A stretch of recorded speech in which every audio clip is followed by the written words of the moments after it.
Hello, it's time to continue reading from The Empty Nest Road Trip Blues.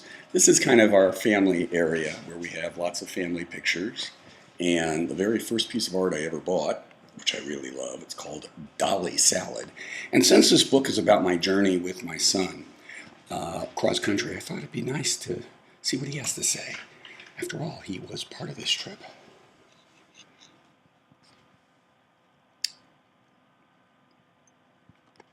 Maybe not. Day 8, Niagara Falls and the Baseball Hall of Fame.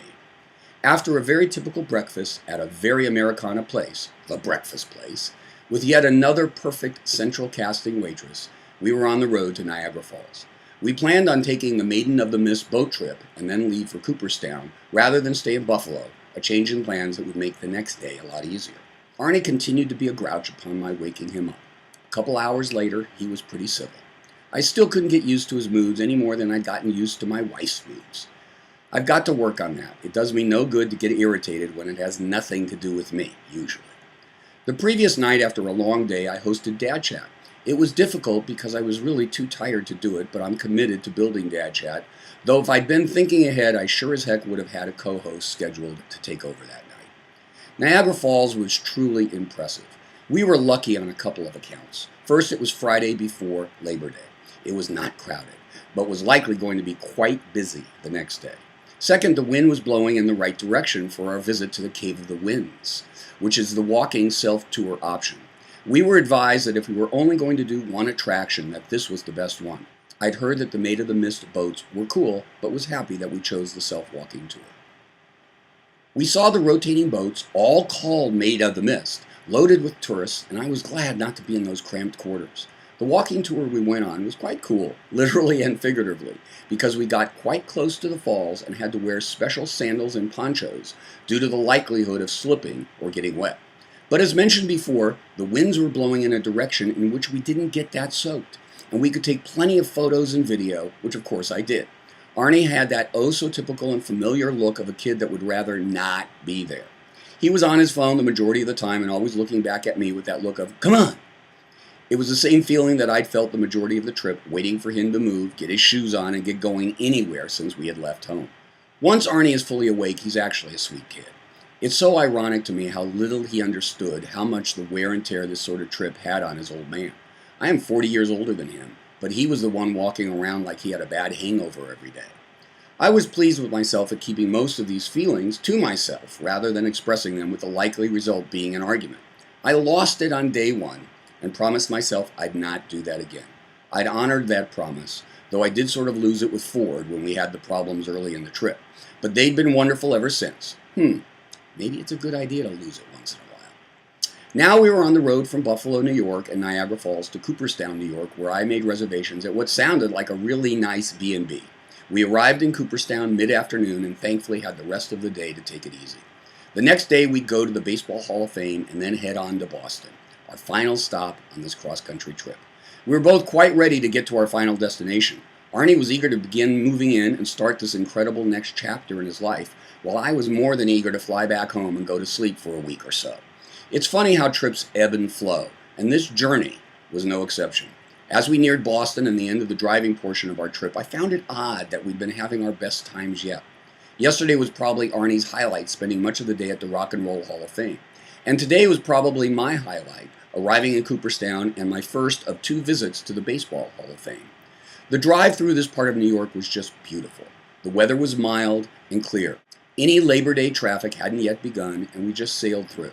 The mini toll booths were an annoyance for sure, but at least there were no lines in or out of them. On arriving in Cooperstown, I was immediately struck with how perfectly they've maintained or created this small town atmosphere. We had lucked into a room at the Baseball Bed and Breakfast via an internet search. Suzanne, the owner, greeted us and pointed out where to park in their backyard. The bright yellow paint of their abode was warm and inviting. So was their neighbor, who invited me into his garage to show me the Tweety wood image he was working on in canary yellow to match and compete with his neighbor's very yellow edifice. Everything inside this B&B was naturally baseball-oriented, and we were shown to the Cobb Room, named after Ty Cobb, of course. After quickly unloading our necessary stuff for one night, Arnie and I walked into this quaint town, and he immediately got a donut at a neighborhood bakery. I chose to wait and get a cinnamon roll there the next day as they looked delicious. A goal of mine is to find the country's best cinnamon roll. So far, it's been a tie between one we found in Santa Fe and the ones I've loved in Vancouver, Canada at Grounds for Coffee. They are amazing, and they're vegan. It's hard to believe. We strolled down Main Street where every other shop sold baseball souvenirs and looked like it came out of a Norman Rockwell painting. In fact, the whole feel of the place was all Norman Rockwell, and that suited me just fine.